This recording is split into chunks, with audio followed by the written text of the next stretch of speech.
దేవుణ్ణి ఆశ్రయించినట్లయితే దేవుడు వారి పక్షంగా ఉండి అనుదినమున నడిపిస్తాడు, ప్రతి అవసరాన్ని తీరుస్తాడు. నీ జీవితం ఎంత భయంకరమైన పరిస్థితులు గుండా ఉన్నప్పటికీ కూడా ఉన్న ఫలంగా నీ జీవితంలో మార్పులు చూడగలుగుతాయి.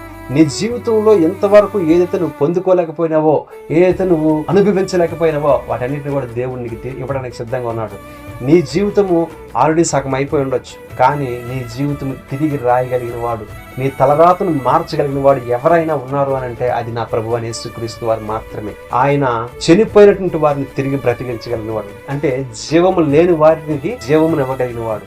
మరి నీ జీవితం అయిపోయిందని నువ్వు అనుకుంటున్నావేమో, కానీ తిరిగి చిగురింప చేయగలిగిన వాడు నా ప్రభువు అయిన యేసుక్రీస్తు వారు. 3 బారిపోయిన జీవితాలను తిరిగి జీవింప చేయగలిగిన వాడు ఆయన. నువ్వు అనుకుంటున్నావేమో నా జీవితం మాత్రం ఇంతే ఉంటుందని, నాకు ఈ కష్టాలు ఈ బాధలు తప్పవని అనుకుంటున్నావేమో, కానీ నువ్వు ప్రభువు అయిన యేసుక్రీస్తు వారిని ఆశ్రయించినట్లయితే ఖచ్చితంగా నువ్వు తిరిగి ఫలిస్తావు, నీవు తిరిగి ఆశీర్వదించబడతావు. నీవు ఆయన దగ్గరికి రాగలిగే మనసు నీకుంటే, ఆయనని అంగీకరించగలిగే మనసు నీకుంటే ఆయన నీ జీవితాన్ని మార్చడానికి సిద్ధంగా ఉన్నాడు.